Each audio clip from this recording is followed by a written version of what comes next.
जय हिंद प्यारे साथियों, आप सभी के लिए लेकर आ चुका हूं एक बार फिर से सीआरपीएफ ट्रेडमैन एग्जाम 2023 के लिए हिंदी के मोस्ट इंपॉर्टेंट क्वेश्चन। जैसा कि दोस्तों आप सभी के लिए शाम को 4 बजे मैं अपने चैनल पर हिंदी का प्रैक्टिस सेट लेकर आता हूं और मैं आप सभी से बता भी चुका हूं कि हिंदी याद करने वाला सब्जेक्ट नहीं है। जितना भी आप प्रैक्टिस करेंगे उतना ही आपका हिंदी मजबूत होता जाएगा, उतना ही दोस्तों आप ज़्यादा से ज़्यादा क्वेश्चन एग्जाम में अटेम्प्ट करके आ पाएंगे। दोस्तों 1 जुलाई से आप सभी का एग्ज़ाम है और अब आपके पास बहुत कम समय बचा हुआ है तैयारी करने के लिए। तो जितना आप प्रैक्टिस सेट निकाल सकते हैं उतना आपको प्रैक्टिस सेट निकालते रहना है, ताकि जो भी चीज़ें हैं आपकी वो सभी चीज़ें अच्छी तरीके से याद रहें। ठीक है ना दोस्तों? तो चलिए आज की वीडियो की शुरुआत करता हूँ बिना किसी देरी के। लेकिन उससे पहले चैनल पर नए हो तो सब्सक्राइब करके नोटिफिकेशन बेल को ऑल पर सेट कर लीजिएगा, क्योंकि दोस्तों डेली आप सभी को सीआरपीएफ ट्रेडमैन से related Hindi, GK, GS, current affairs के इसी तरीके के मोस्ट इंपॉर्टेंट क्वेश्चनों की वीडियो डेली देखने को मिलती है। तो चैनल को जरूर से सब्सक्राइब कर लीजिएगा। चलिए दोस्तों आज की वीडियो की शुरुआत करता हूं। तो दोस्तों आज की वीडियो का फर्स्ट क्वेश्चन है, रिक्त स्थान की पूर्ति करो। रिक्त स्थान की पूर्ति करो, पढ़ लो डैश सो जाओ। कौन सा ऑप्शन राइट हो जाता है? पढ़ लो डैश सो जाओ, इस ऑप्शन में कौन सा राइट हो जाएगा? तो दोस्तों इस क्वेश्चन का राइट आंसर ऑप्शन सी हो जाता है, पढ़ लो या फिर सो जाओ, या यहां पर आपका राइट आंसर हो जाएगा। चलिए नेक्स्ट क्वेश्चन देखते हैं। अगला क्वेश्चन है, आज मैं आपके दर्शन करके धन्यता हो गया। निम्न वाक्य में त्रुटि का चयन करें। आपको बताना है कि इस वाक्य में कहां पर त्रुटि दी गई है। आज मैं आपके दर्शन करके धन्यता हो गया, कौन सा ऑप्शन राइट हो जाता है? तो दोस्तों इस क्वेश्चन का राइट आंसर ऑप्शन ये हो जाएगा, धन्यता। यहाँ पर देखिए, आज मैं आपके दर्शन करके धन्यता हो गया। धन्यता यहाँ पर नहीं होना चाहिए था, यहाँ पर क्या होना चाहिए था? धन्य हो गया। धन्य हो गया तो वाक्य राइट हो जाता। तो यहाँ पर त्रुटि किसमें है? धन्यता में त्रुटि दी गई है। चलिए नेक्स्ट क्वेश्चन देखते हैं। अगला क्वेश्चन है, मेहनत करने वाला वाक्यांश के लिए एक शब्द का चयन करो। मेहनत करने वाला वाक्यांश के लिए एक शब्द का चयन करना है, कौन सा ऑप्शन राइट हो जाता है? तो दोस्तों इस क्वेश्चन का राइट आंसर ऑप्शन है डी हो जाएगा, कर्मठ। मेहनत करने वाले को क्या कहा जाता है? कर्मठ कहा जाता है। यदि यहाँ पर दोस्तों मेहनती हो जाता तो मेहनती आपका राइट हो जाता, लेकिन यहाँ पर मेहनताना दिया गया है इसलिए ये सही नहीं है, आपका कर्मठ ऑप्शन डी राइट हो जाता है। चलिए अगला क्वेश्चन देखते हैं। अगला क्वेश्चन है, सरस्वती शब्द के लिए पर्यायवाची शब्द का चयन करें। सरस्वती शब्द के लिए निम्न में से कौन सा पर्यायवाची शब्द सही हो जाएगा? कौन सा ऑप्शन राइट हो जाता है? तो दोस्तों इस क्वेश्चन का राइट आंसर ऑप्शन ये हो जाता है, भारती। भारती दोस्तों सरस्वती शब्द के लिए पर्यायवाची शब्द है, जरूर से याद रख लीजिएगा, क्योंकि दोस्तों पर्यायवाची शब्द कई एग्जाम में पूछे जाते हैं और आपके एग्जाम में 100% 2 या 3 पर्यायवाची शब्द देखने को मिलेंगे ही मिलेंगे। तो जितनी आप दोस्तों प्रैक्टिस कर सकते हैं उतनी प्रैक्टिस आपको हिंदी की करनी है, ताकि आप ज़्यादा से ज़्यादा क्वेश्चन अटेम्प्ट करके आएँ। दोस्तों 15 से 16 क्वेश्चन हर बच्चा अटेम्प्ट करके आएगा, लेकिन आपको 25 में से 20 या 22 क्वेश्चन अटेम्प्ट करके आने यदि आप सिलेक्शन लेना चाहते हैं। ठीक है ना? तो चलिए नेक्स्ट क्वेश्चन देखते हैं। अगला क्वेश्चन है दोस्तों आपका, आस्था शब्द का विलोम शब्द चुने। आस्था शब्द का विलोम शब्द, कौन सा ऑप्शन राइट हो जाता है? आस्था का विलोम शब्द। तो दोस्तों इस क्वेश्चन का राइट आंसर ऑप्शन डी हो जाता है, अनास्था। आस्था का क्या हो जाएगा? अनास्था राइट आंसर हो जाएगा। चलिए नेक्स्ट क्वेश्चन देखते हैं। अगला क्वेश्चन है, जिसका आदि न हो, वाक्यांश के लिए एक शब्द क्या होगा? जिसका आदि ना हो। तो राइट आंसर क्या हो जाता है दोस्तों? ऑप्शन ए आपका राइट हो जाता है, अनादि कहा जाता है। चलिए नेक्स्ट क्वेश्चन देखते हैं। अगला क्वेश्चन है, दो नावों पर पैर रखना, मुहावरे का क्या अर्थ है? दो नावों पर पैर रखना, कौन सा ऑप्शन राइट हो जाएगा? तो दोस्तों इस क्वेश्चन का राइट आंसर ऑप्शन सी हो जाता है, एक साथ कई काम करना। कहते हैं ना कि वो परीक्षा की तैयारी भी कर रहा है और साथ में नौकरी भी कर रहा है, दोनों चीज़ें, यानी एक साथ दो नावों पर पैर रखकर चल रहा है। ठीक है ना? तो ऐसे ही क्वेश्चन एग्जाम में देखने को मिलेंगे, इसलिए इनका प्रैक्टिस सेट आप जरूर से करते रहिएगा। और दोस्तों यदि आपने टेलीग्राम चैनल को ज्वाइन नहीं किया है तो जरूर से ज्वाइन कर लीजिएगा, क्योंकि टेलीग्राम चैनल पर हर वीडियो की PDF नोट्स मैं प्रोवाइड करा देता हूँ। तो टेलीग्राम चैनल को जरूर से दोस्तों ज्वाइन कर लीजिएगा। टेलीग्राम चैनल की लिंक मैंने डिस्क्रिप्शन में दे दिया, आप आसानी से हमारे टेलीग्राम चैनल को ज्वाइन कर सकते हैं। चलिए नेक्स्ट क्वेश्चन देखते हैं दोस्तों। अगला क्वेश्चन है, फूलों का गुच्छा अतिथि पर सादर भेंट किया गया। निम्न वाक्य में त्रुटि का चयन करें। निम्न वाक्य में त्रुटि बतानी है, कौन सा ऑप्शन राइट हो जाता है? तो दोस्तों इस क्वेश्चन का राइट आंसर देखिए अतिथि पर, यानी अतिथि पर नहीं होना चाहिए था, ऑप्शन सी आपका राइट हो जाएगा। फूलों का गुच्छा अतिथि को सादर भेंट किया गया, किसको? अतिथि को सादर भेंट किया गया, तो ऑप्शन सी आपका राइट हो जाता है। दोस्तों त्रुटि वर्तनी संबंधी त्रुटि आपको देखने को मिल सकती है और इस तरीके से भी त्रुटि देखने को मिल सकती है, तो सभी के लिए आपको तैयार रहना है एग्जाम में, ताकि आप ज़्यादा से ज़्यादा क्वेश्चन अटेम्प्ट कर पाएं बिना किसी गलती के, ठीक है ना। चलिए नेक्स्ट क्वेश्चन देखते हैं। अगला क्वेश्चन है दोस्तों, सही वर्तनी वाले शब्द का चयन करें। आपको बताना है कि निम्न में से कौन सी वर्तनी शुद्ध लिखी गई है। कौन सा ऑप्शन राइट हो जाता है? तो दोस्तों इस क्वेश्चन का राइट आंसर ऑप्शन ए हो जाएगा हस्तलिखित। क्या दोस्तों? हस्तलिखित शुद्ध वर्तनी में लिखा गया है। चलिए अगला क्वेश्चन देखते हैं, क्वेश्चन नंबर 10। अपनी डफली अपना राग, इसका क्या अर्थ है? अपनी डफली अपना राग।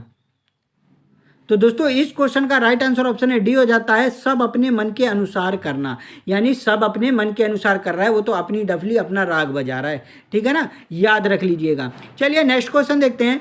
नेक्स्ट क्वेश्चन है दोस्तों आपका, हाथ कंगन को आरसी क्या, इसका अर्थ क्या होगा? आपको बताना है हाथ कंगन को आरसी क्या, इसका अर्थ आपका कौन सा राइट हो जाता है। तो कौन सा ऑप्शन राइट हो जाएगा दोस्तों? तो इस क्वेश्चन का राइट आंसर दोस्तों आपका ऑप्शन है डी हो जाता है, प्रत्यक्ष को प्रमाण की जरूरत नहीं होती है। चलिए अगला क्वेश्चन देखते हैं। अगला क्वेश्चन है, जहां न पहुंचे रवि वहां पहुंचे कवि, इसका अर्थ क्या होगा? कौन सा ऑप्शन राइट हो जाएगा?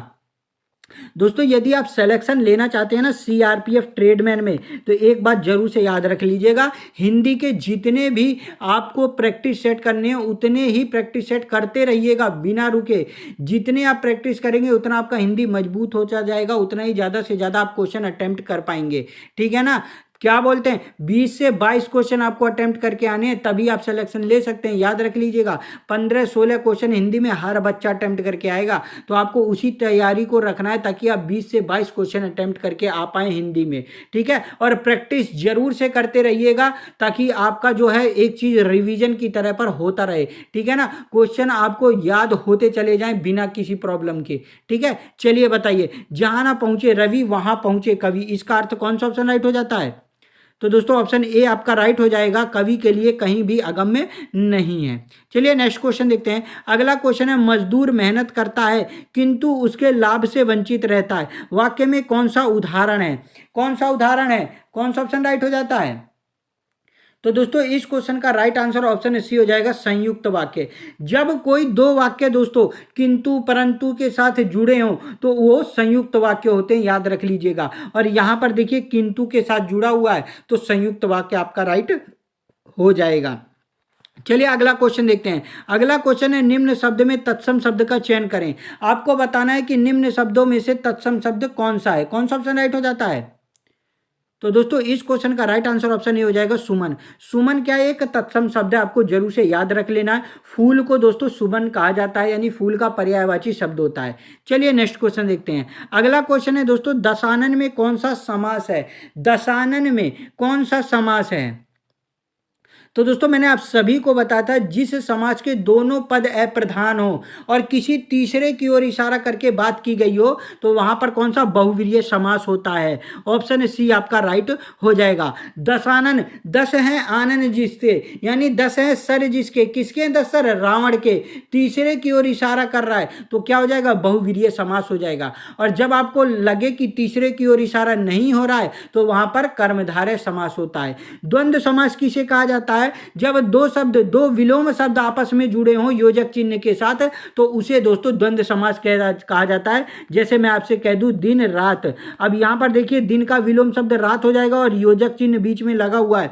जब इस तरीके से शब्द देखने को मिल जाए तो द्वंद्व समास होता है। अवयवी भाव समास, अवयवी भाव समास में क्या होता है? जब किसी शब्द के शुरुआत में, यानी इसका प्रथम पद प्रधान होता है, किसी शब्द के शुरुआत में कोई शब्द जुड़ जाए और अर्थ में परिवर्तन हो जाए तो वहां अवयवी भाव समास होता है। जैसे आजन्म, क्या दोस्तों? जैसे आजन्म, अब जन्म शब्द में आ शब्द जुड़ गया तो क्या हो गया? ये चेंज हो गया, तो इसीलिए दोस्तों यहां पर कौन सा समास होगा? अवयवी भाव समास होगा। जैसे भरपेट, आप सभी याद होगा, भरपेट, पेट शब्द में भर जुड़ गया तो कौन सा समास होगा? अवयवी भाव समास हो जाएगा।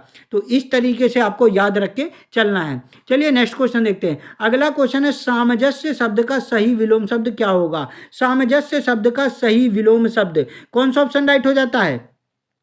तो दोस्तों इसका आंसर आपको कमेंट करके बताना, यह आप सभी के लिए HW है। इसका आंसर जरूर से दीजिएगा यदि आप हिंदी की तैयारी अच्छी तरीके से कर रहे हैं। चलिए नेक्स्ट क्वेश्चन देखते हैं। अगला क्वेश्चन है यथाशक्ति में कौन सा समास है? यथाशक्ति में कौन सा समास है? कौन सा ऑप्शन राइट हो जाता है? तो मैंने आप सभी को बताया था जिस समास का प्रथम पद प्रधान होता है, जिस शब्द में शुरुआत में कोई शब्द जुड़कर परिवर्तन ला देता है, जैसे प्रति हो गया दोस्तों, अनु हो गया दोस्तों, आ हो गया दोस्तों, ठीक है, आ हो गया, यथा हो गया, ये सभी शब्द जिस शब्द के शुरुआत में देखने को मिल जाए ना, वहां पर आपका अवयवी भाव समास होता है। यथाशक्ति में देखिए यथा शब्द देखने को मिल रहा है, यानी शक्ति के अनुसार, तो यहां पर क्या हो जाएगा? अवयवी भाव समास हो जाता है। ऑप्शन है डी आपका राइट हो जाएगा। चलिए नेक्स्ट क्वेश्चन देखते हैं दोस्तों। अगला क्वेश्चन है निम्न में से जलद का पर्यायवाची शब्द कौन सा नहीं है? जलद का पर्यायवाची शब्द कौन सा ऑप्शन राइट हो जाता है? तो दोस्तों इस क्वेश्चन का राइट आंसर ऑप्शन सी हो जाता है अंबर। अंबर किसका है दोस्तों? जलद का पर्यायवाची शब्द नहीं है, याद रख लीजिएगा। ऐसे क्वेश्चन आपको एग्जाम में देखने को मिलेंगे ही मिलेंगे, ठीक है। चलिए नेक्स्ट क्वेश्चन देखते हैं। अगला क्वेश्चन है आपका निम्न में से चतुर का पर्यायवाची शब्द नहीं है। आपको बताना है कि इनमें से कौन सा चतुर का पर्यायवाची शब्द नहीं है। कौन सा ऑप्शन राइट हो जाता है? तो दोस्तों इस क्वेश्चन का राइट आंसर ऑप्शन है डी हो जाता है देवप्रिय। देवप्रिय दोस्तों चतुर का पर्यायवाची शब्द नहीं है। चलिए नेक्स्ट क्वेश्चन देखते हैं। अगला क्वेश्चन है सती सावित्री होना मुहावरे का क्या अर्थ है? सती सावित्री होना, कौन सा ऑप्शन राइट हो जाएगा?